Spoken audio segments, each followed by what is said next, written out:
नमस्कार। मैं professor MR. Devda आप सबका स्वागत करता हूं। आज हम आधुनिक भारतीय इतिहास के एक बहुत ही महत्वपूर्ण विषय के बारे में चर्चा करेंगे। और देखा जाए तो आधुनिक भारतीय इतिहास में ये विषय इसलिए भी महत्वपूर्ण है कि इस के बारे में जानकारी प्राप्त करके हमें ये पता चलेगा कि किस तरह से ब्रिटिश सरकार ने इस भारतीय उपमहाद्वीप में, विशेषकर भारत में, अपनी सत्ता स्थापित की थी। तो आज का टॉपिक हमारा रहेगा बंगाल में ब्रिटिश सत्ता की स्थापना। इससे पूर्व हम देखें कि बंगाल की जो राजनीतिक स्थिति थी, औरंगजेब के शासनकाल में 1705 ईस्वी में औरंगजेब ने बंगाल की सूबेदारी का दायित्व मुर्शीद कुली खां को सौंपा था और उसने अपनी सूझबूझ और अपने कुशल नेतृत्व के द्वारा बंगाल के पूरे इलाके पर अपना एक छत्र राज्य स्थापित किया था और अपनी पकड़ मजबूत करने के लिए उसने अपनी राजधानी ढाका से मुर्शिदाबाद स्थानांतरित भी की थी। 1707 ईस्वी में औरंगजेब की मृत्यु के पश्चात धीरे धीरे दिल्ली में मुगल बादशाहों की सत्ता कमजोर होने लगी और इसका फायदा जो मुगल साम्राज्य के विभिन्न सूबों के सूबेदार थे, उन्होंने अपनी स्वतंत्र सत्ता स्थापित करने में किया था। और उसी के तहत 1719 ईस्वी में मुर्शीद कुली खां ने बंगाल में अपनी स्वतंत्र सत्ता स्थापित कर ली थी। आप देखेंगे कि इसी तरह 1722 ईस्वी में अवध में शहादत खां ने और 1724 ईस्वी में हैदराबाद में किलुच खां, जिसको निजामुल मुल्क भी कहा जाता है, उसने भी अपनी सत्ता स्थापित कर ली थी। यानी ये सारे के सारे मुगल बादशाह के अधीन नाम मात्र के थे, परंतु ये अपनी स्वतंत्र नवाब की हैसियत से इन इलाकों में शासन कर रहे थे। मुर्शीद कुली खां की 1727 ईस्वी में मृत्यु हो जाती है और उनकी मृत्यु के पश्चात उनका दामाद सुजाउद्दीन नवाब बना था और संयोग से उसी समय बंगाल में बिहार प्रांत को भी शामिल कर लिया था। और सुजाउद्दीन ने अलीवर्दी खां नामक एक व्यक्ति को, जो कि काफ़ी योग्य व्यक्ति था, उसको बिहार का नायक नाजिम नियुक्त कर लिया था। 1739 ईस्वी में सजाउद्दीन की मृत्यु हो गई और उसकी मृत्यु के पश्चात उसका पुत्र सरफराज नवाब बना था, परंतु वो अपने पिता की तरह योग्य नहीं था। शीघ्र ही बिहार के नाजिम अलीवर्दी खां ने गिरिया के युद्ध में उसको परास्त करके उसकी हत्या कर दी और 1740 ईस्वी में अलीवर्दी खां ने बंगाल अपने अधीन कर लिया और अपने आप को बंगाल का नवाब घोषित कर दिया। वो काफ़ी योग्य व्यक्ति था। उसने अपने शासनकाल में बंगाल में काफ़ी विकास के कार्य कराने का प्रयास किया था और अपने इस इलाके को अन्य सत्ताओं से सुरक्षित करने का भी प्रयास किया था। 1751 के आसपास जब मराठों के आक्रमण हुए, उन आक्रमण से भी उसने निजात पाने के लिए उनके साथ संधि की, उनको काफ़ी धन दौलत दिया और साथ में ही उड़ीसा का वार्षिक कर देने की बात स्वीकार करके इन आक्रमणकारों से भी उसने निजात पाई थी। 1756 ईस्वी में अलीवर्दी खां की मृत्यु हो गई थी। उसकी मृत्यु के पश्चात बंगाल की गद्दी पर कौन आसीन होगा, इसको लेकर विवाद था, क्योंकि अलीवर्दी खां का कोई भी पुत्र नहीं था। उनकी 3 पुत्रियां थीं और उसके रहते उसके तीनों ही दामादों की मृत्यु हो चुकी थी। ऐसी स्थिति में उसने अपने छोटी पुत्री के पुत्र यानी अपने नातिन सिराजुद्दीन को अपना उत्तराधिकारी घोषित किया था। और अलीवर्दी खां की मृत्यु के पश्चात बंगाल की गद्दी पर सिराजुद्दौला गद्दी पर आसीन हुआ और यहीं से उनकी पारिवारिक कलह की शुरुआत हो जाती है। और इसी पारिवारिक कलह में उस समय की European company east India company ने हस्तक्षेप करना शुरू कर दिया और इसी हस्तक्षेप के कारण जो ब्रिटिश ईस्ट इंडिया कंपनी और सिराजुद्दौला के मध्य युद्ध हुआ था, जो कि प्लासी नामक स्थान पर लड़ा गया था, ये युद्ध काफ़ी फेमस युद्ध हुआ था। और इसी युद्ध के पश्चात एक तरह से बंगाल में ब्रिटिश ईस्ट इंडिया कंपनी की स्थापना हुई थी। ये युद्ध 23 जून 1757 को हुआ था। प्लासी नामक स्थान, क्योंकि इस स्थान पर पलास के वृक्षों की बहुतायत होने के कारण इस स्थान का नाम प्लासी पड़ा था। हम देखें कि इनमें मध्य युद्ध के प्रमुख कारण क्या थे, यानी प्लासी के युद्ध के कारण क्या थे।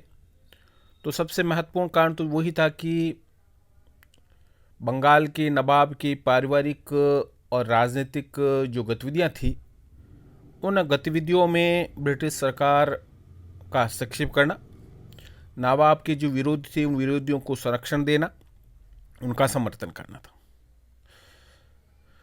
यानी आप देखेंगे कि सिराजुद्दौला के साथ ही बंगाल की नवाब के पद पर जो दूसरा दावेदार था वो था शौकत जंग, जो कि पूर्णिया का गवर्नर था। और सिराजुद्दौला की जो मौसी थी घसीटी बेगम, वो भी उसके खिलाफ थी।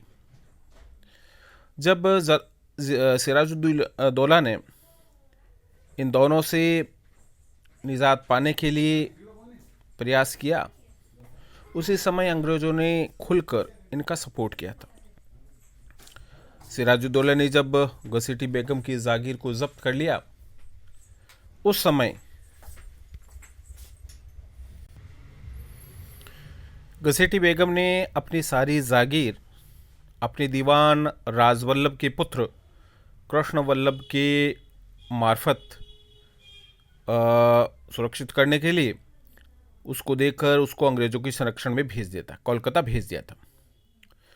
जब सिराजुद्दौला ने इसकी अंग्रेजों को शिकायत की और कृष्ण वल्लभ को सौंपने, उसके परिवार को सौंपने की बात की, तो ईस्ट इंडिया कंपनी ने उससे मना कर दिया। दूसरी तरफ उस समय का जो उसका विरोधी था सिराजुद्दौला का, शौकत जंग, जो कि अंग्रेजों के आश्रय और उसके प्रोत्साहन से प्रभावित होकर उनके समर्थन से वो सिराजुद्दौला का विरोध कर रहा था। सिराजुद्दौला ने अक्टूबर 1756 में उस पर आक्रमण करके मनिहारी के युद्ध में उसको परास्त करके उसको मौत के घाट उतार दिया। और सिराजुद्दौला का जो सेनापति था मीर जाफर, वो भी उसका विरोधी था। उस स्थिति में सिराजुद्दौला ने उसको भी सेनापति के पद से हटाकर मीर मदान नामक व्यक्ति को अपना सेनापति नियुक्त कर दिया था। यानी एक तरह से देखा जाए तो सिराजुद्दौला ने अपने विरोधियों को एक एक करके समाप्त कर दिया था या उनको महत्वपूर्ण पदों से हटा दिया था।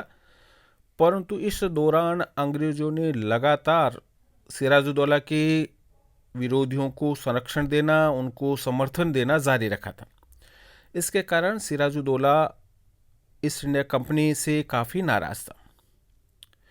दूसरी बात आप देखेंगे कि जब सिराजुद्दौला बंगाल की गद्दी पर आसीन हुआ था, तो एक शिष्टाचार और एक नियम कायदों के तहत उस राज्य में रहने वाले प्रमुख लोग और प्रमुख कंपनियां उसके दरबार में उपस्थित होकर उनके सम्मान में उनको उपहार देना, उनसे भेंट करना, ये सारा एक शिष्टाचार, एक नियम था।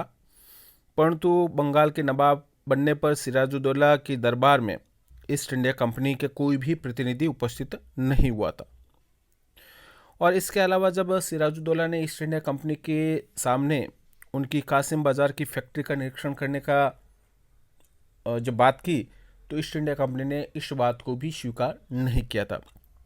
यानी एक तरह से ईस्ट इंडिया कंपनी ने बंगाल के नवाब सिराजुद्दौला के साथ अशिष्टता का व्यवहार किया था, जिसके कारण भी बंगाल का नवाब ईस्ट इंडिया कंपनी से काफ़ी नाराज था। इसके अलावा आप देखेंगे कि अंग्रेजों की जो साम्राज्यवादी नीति थी वो भी एक कारण था इस महत्वपूर्ण युद्ध का, क्योंकि दक्षिण भारत में कर्नाटक के 3 युद्धों में उन्होंने फ्रांसीसी ईस्ट इंडिया कंपनी को परास्त करके उनको एक तरह से वहाँ सीमित कर दिया था और अपना इलाका काफ़ी दक्षिण में विस्तारित कर लिया था। और इन युद्धों में न केवल फ्रांसीसी ईस्ट इंडिया कंपनी बल्कि वहाँ के जो स्थानीय भारतीय शासक थे, चाहे वो कर्नाटक के हो चाहे हैदराबाद के हो, उनको भी परास्त करके अपनी अधीनता स्वीकार करने के लिए, अपनी वहाँ छत्र छाया में शासन करने के लिए मजबूर कर लिया था। यानी एक तरह से ईस्ट इंडिया कंपनी के मुंह में, या यूं कहें कि उनके दांतों में खून लग गया था। यानी राज्य करने का जो एक ढंग तरीका होता है या राज्य प्राप्त करने की जो लालसा होती है वो उनको हो चुकी थी, और इसी का उन्होंने बंगाल में भी स्थापित करने का तय किया था। यानी उनका मानना था कि यदि वो अपनी चालों के द्वारा, अपनी नीति के द्वारा बंगाल पर भी जैसे दक्षिण में किया वैसे ही बंगाल पर भी अपना अधिकार कर सकते हैं, और इसी उद्देश्य से उन्होंने बंगाल के विरोधियों को साथ देना और उनको प्रश्रय देना उसने जारी किया था। यानी उनका मूल उद्देश्य था कि बंगाल जैसा एक समृद्ध राज्य, इस राज्य पर भी वो अधिकार करना चाहते थे। एक और महत्वपूर्ण कारण था कि 1717 ईस्वी का फर्रुख शीर के द्वारा जारी जो अध्यादेश था, जिसमें उनको बंगाल में बिना कर व्यापार करने की अनुमति दी थी 3000 रुपये वार्षिक कर के बदले में, जिसको कि दस्तक का नाम दिया गया था, उसका दुरुपयोग लगातार ईस्ट इंडिया कंपनी कर रही थी। न केवल वो अपनी ईस्ट इंडिया कंपनी के माल को बिना कर के लिए दिए एक स्थान से दूसरे स्थान पर ले जा रहे थे, इसके अलावा ईस्ट इंडिया कंपनी के कर्मचारी भी अपना व्यक्तिगत माल भी इस दस्तक के दुरुपयोग में एक स्थान से दूसरे स्थान पर ले जाते थे। इसके साथ साथ उन्होंने भारतीय व्यापारियों से भी धन दौलत लेकर उनके माल को भी कंपनी का माल बताकर उन पर भी छूट लेते थे। तो इस के कारण बंगाल के नवाब को काफ़ी राजस्व का नुकसान हो रहा था। इसके कारण भी बंगाल का नवाब ईस्ट इंडिया कंपनी से काफ़ी नाराज था। एक और महत्वपूर्ण कारण था और तात्कालिक कारण भी बना था उनके मध्य संघर्ष का, वो था कोलकाता की किलाबंदी। क्योंकि तीसरा आंग्ल फ्रांसीसी संघर्ष की स्थिति बन रही थी, सप्तवर्षीय युद्ध की भूमिका उस समय बन रही थी, और दोनों ही कंपनियों को लगा था कि शीघ्र उन दोनों के मध्य युद्ध की स्थिति बन सकती है। तो इस स्थिति में ईस्ट इंडिया कंपनी और फ्रांसीसी कंपनी दोनों ने ही बंगाल में अपने जो इलाके थे उन इलाकों को किलाबंदी करना शुरू कर दिया था।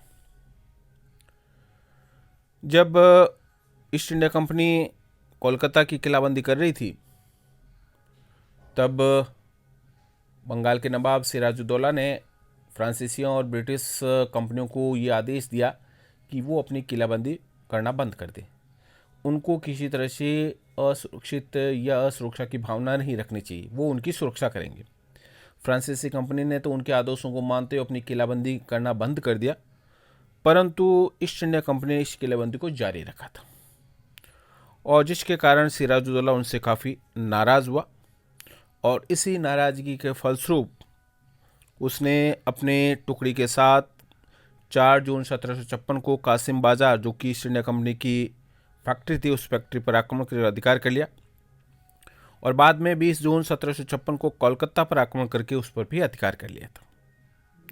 कोलकाता का जो गवर्नर था ड्रैक, वो अपने कुछ साथियों के साथ पास में ही एक बंगाल की खाड़ी में स्थित द्वीप फुल्टा, उस द्वीप पर जाकर उसने शरण ली थी, और इसका कोलकाता का जो गवर्नर था सिराजुद्दौला ने मानिक चंद को नियुक्त करके यहाँ से वो चला गया था और इस का नाम उसने अलीनगर रखा था।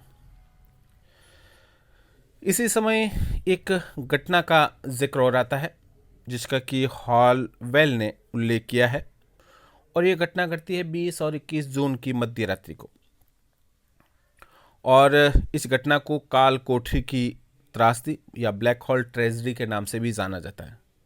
अंग्रेज अधिकारी हॉलवेल ने लिखा है कि कोलकाता विजय के पश्चात सिराजुद्दौला के अधिकारियों ने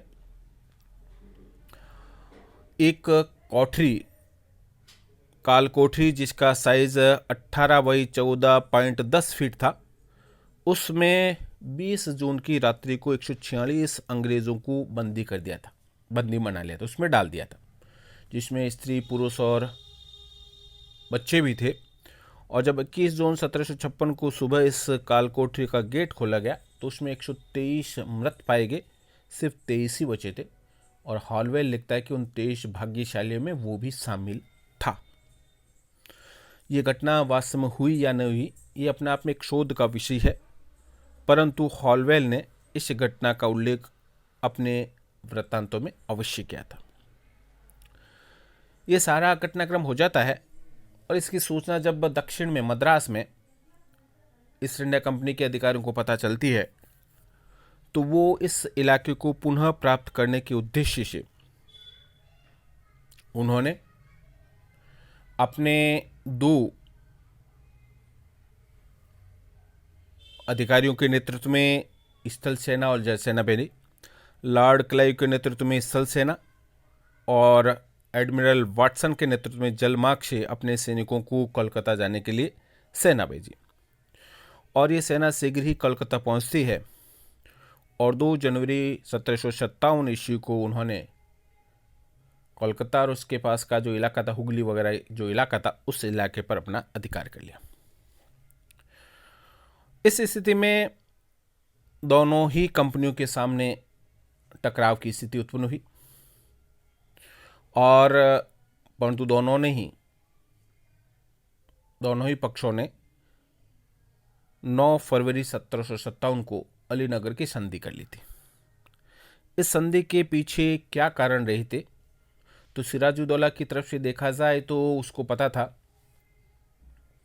कि उस समय भारत पर अहमद शाह अब्दाली का आक्रमण हो रखा था और वो उसको ये डर था कि अहमद शाह अब्दाली बंगाल पर भी आक्रमण कर सकता है। इस स्थिति में वो शीघ्रातिशीघ्र ब्रिटिश ईस्ट इंडिया कंपनी से संधि करना चाहता था। दूसरी तरफ ब्रिटिश ईस्ट इंडिया कंपनी को ये पता था कि शीघ्रातिशीघ्र फ्रांसीसी ईस्ट इंडिया कंपनी के साथ उनका युद्ध होने वाला है, क्योंकि सप्तवर्षीय युद्ध यूरोप में शुरू हो चुका है तो यहाँ भी युद्ध की स्थिति उत्पन्न हो जाएगी। इसलिए वो भी नहीं चाहते थे कि फ्रांसीसी ईस्ट इंडिया कंपनी के साथ सिराजुद्दौला किसी तरह का समझौता कर ले।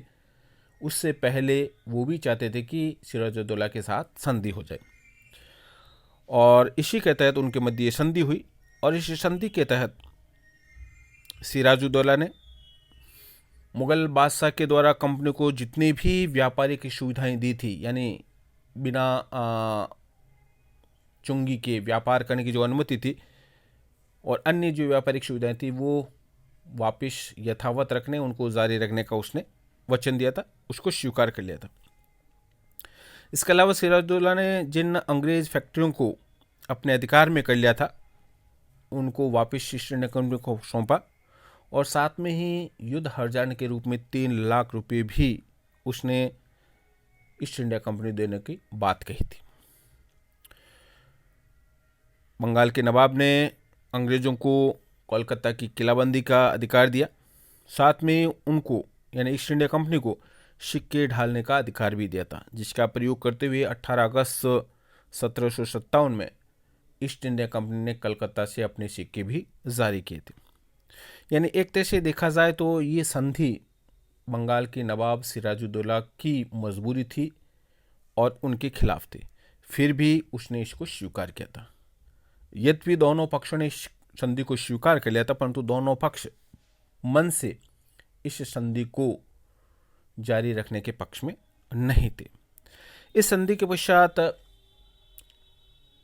ब्रिटिश ईस्ट इंडिया कंपनी ने अपने चिर परिचित प्रतिद्वंदी फ्रांसीसी ईस्ट इंडिया कंपनी के एक महत्वपूर्ण नगर चंद्रनगर पर 14 मार्च 1757 पर आक्रमण किया और आक्रमण करके उसको विजित करके अपने अधिकार में कर लिया था।